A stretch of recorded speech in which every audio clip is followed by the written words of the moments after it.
இந்தியாவில் ஸ்ரீநகரிலிருந்து கன்னியாகுமரி வரை உள்ள தேசிய நெடுஞ்சாலை NH-44 என்பது 4113 கிலோமீட்டர் நீளம் கொண்ட மிக நீளமான தேசிய நெடுஞ்சாலை. இந்த தேசிய நெடுஞ்சாலை 13 மாநிலங்கள் மற்றும் யூனியன் பிரதேசங்களை கடந்து பயணம் செய்கிறது.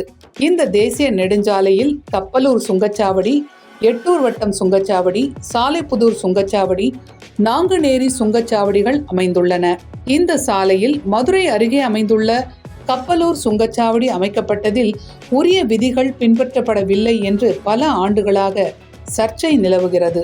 ஒரு சுங்கச்சாவடிக்கும் மற்றொரு சுங்கச்சாவடிக்கும் குறைந்தபட்சம் 60 கிலோமீட்டருக்கு மேல் இடைவெளி இருக்க வேண்டும் என்ற விதி உள்ள நிலையில் அதற்கும் குறைவான இடைவெளியில் இந்த சுங்கச்சாவடி அமைந்துள்ளது.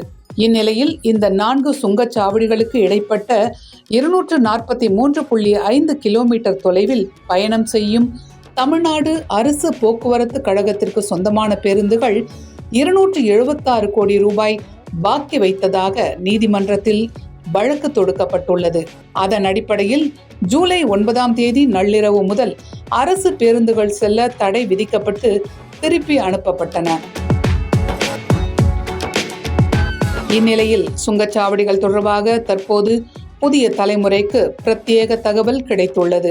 இதுவரை மதுரை கப்பலூர் உட்பட இந்தியா முழுவதும் 9 சுங்கச்சாவடிகள் தமிழ்நாட்டு நிறுவனங்களால் நிர்வகிக்கப்படுவதாக நினைக்கப்பட்ட நிலையில் சிங்கப்பூரை சேர்ந்த நிறுவனம் ஒன்று 2019ஆம் ஆண்டு நவம்பர் 29ஆம் தேதி இதற்காக ஒப்பந்தம் பெற்றுள்ளது.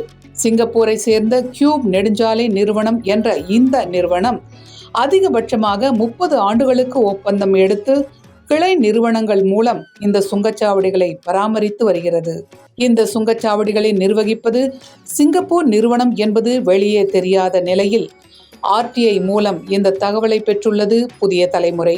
ஏற்கனவே இந்தியா முழுவதும் 19 தேசிய நெடுஞ்சாலையில் உள்ள சுங்கச்சாவடிகளை சிங்கப்பூர் நிறுவனம் பராமரித்து வருவதும் RTI மூலம் புதிய தலைமுறை பெற்ற தகவல்களில் தெரியவந்துள்ளது.